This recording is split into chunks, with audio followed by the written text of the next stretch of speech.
Hey guys, Kiwi Bloke here again. Just in the middle of mucking around in the shed with some tobacco today, and thought we'd just have a non-specific have a little bit of a look at what's going on here. So I'll just flip us around and show you some of the things I've been up to here. We are now in beginning of March. We're 5th of March today, Central Bay of Plenty. Just to give you an idea on, it's quite warm and sunny here at the moment. We've had rain like everyone else, but this is where we're at. As usual, we've got the leaves coming through. These are golden burley. This is probably my main tobacco just because it gives such a good yield. I just use that as my main tobacco, and then I have a couple of other varieties that I put in with it. Just show you what I've got here so far. This is my first load of tobacco completed. Just letting it age now in this bag here. And I just, while it's aging, probably once a week I'll open it up, tip all the tobacco out on this tarp here. Have a feel of its texture and softness and moisture, and if I feel like it needs a bit of freshening up, I just give it a quick spritz with some water, mix the tobacco up really well, and then put it back in the bag. And I'll just leave this for about a month or before I start sort of trial smoking it. The colour seems to darken a little bit further after shredding, and the flavour starts to get a little bit deeper. So I think anything short of a month is just not even an option really. So that's what we got there. It's about 400 grams of finished tobacco. And just laying around over here is some, this was golden burley. This is finished, ready for shredding. Just a one-off bag that I've got sitting by itself, so I'm waiting for some other variety to come through that I can blend it with as we go. So that's that going on. And up here we've got our golden burley drying. Like, I hang them over here, and they, as you can see, they go back to the window and dry out with the breeze. And then I bring them over here by the steel roller door. Seems to dry the stems out pretty good. And then they're ready for spraying up and getting ready to go into my steam pot. So they'd go from this hanging up here. Once the stems are all dry, I'll show you here. I've got another variety. This is quite, seems to be curing still with quite a lot of green in it, but I have the blend I was showing you earlier, the finished blend. I have smoked some of that, and this stuff here, it burns good actually. It's a bit of a quick burner, so when you mix it with other backies, it keeps that cigarette burning really good.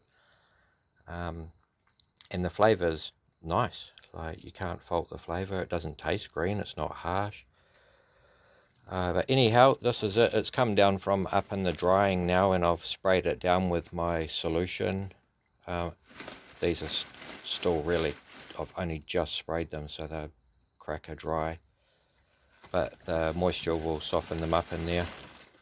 I'll open them up and give them another toss around and a bit more of a spray.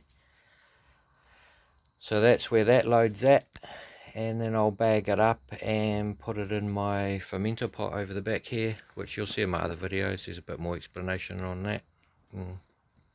You can take the concept and build whatever you want. You just need a chamber that the stuff's going to sit in for at a consistent 50 degrees, and that'll do the job for you. Yeah, so I might just take you out and have a look at where my plants are at while we're here. Okay guys, this is jungle. Got about 40 plants hidden in around this corner garden here. Bit hard to see what's going on with my not very good Attenborough footage, but there it is. Yeah, so dense back here, I quite like it actually. But yeah, you can see a lot of the plants, I've stripped them off. We've got an unknown variety in here this year.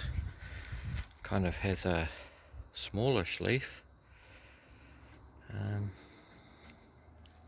Kind of a smallish leaf. That's the one that seems to want to stay green, but I'm very familiar with the different types of curing.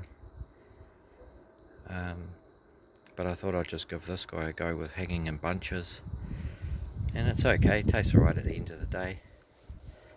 Really, it's a bit much hassle doing the stack curing or anything like that, which you can see in my other videos, but some varieties do require it. This is the golden burley over this side. They got big long leaves. Just for perspective, they're quite good big leaves. You get good yield off these guys, and they have a lot of secondary growth. Like in my other videos I've said, you know, pluck out the shoots that are coming out from your leaves, like this guy here, how you've got a shoot coming out here off the leaf. It's a good idea to pluck those out when your plant's probably about half growing, but when they get to harvesting stage I just let them go, and you get probably what, another 50 grams off the patch, you know, just in small leaf. But whatever. And I've let everything go to flower this year. No clipping of buds whatsoever.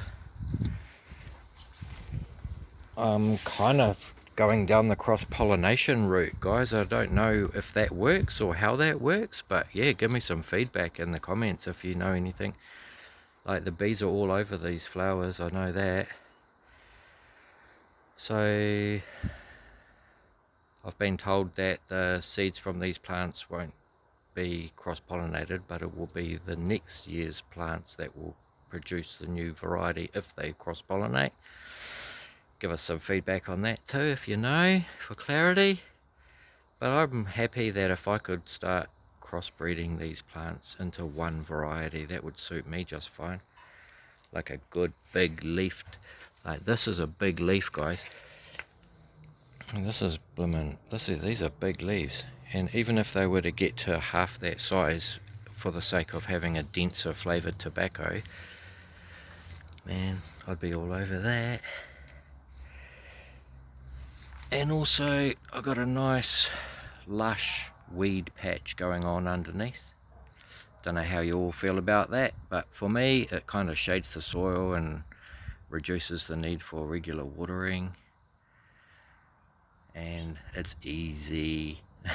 I do take the weeds, I actually just snap the weeds off when the plants are small. I never actually like pull the weeds out or carry on like that. I just, as long as the tobacco's getting the advantage, that's enough for me.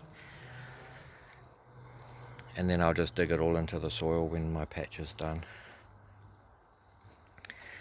So that's my two, one unknown variety, one golden burley variety, and then around here I had some orientals, and they've been stripped bare, heaps of seeds if anyone's interested. Don't know what sort of, I think one was called a black Samson or something like that. Yeah, but if you just want to do that, apparently it's really hard to cure this stuff in New Zealand, but I'll tell you what, I hung it in bunches in my garage where we were just before. Hung it in bunches, keep it in bunches so it doesn't dry out, and man, it cures down. Takes quite a while to cure down, but it goes to a nice chocolate brown, dark brown. Can be done in New Zealand. I've just got some in that pile under the spray, under the tarp at the moment, so I'll give you an update on what it tastes like one day. Anyway guys, that's my, sorry about the footage, sorry about the camera work, but that's what I'm up to. Hope you're up to a similar, maybe with a beer in your hand. Awesome, enjoy, bye for now.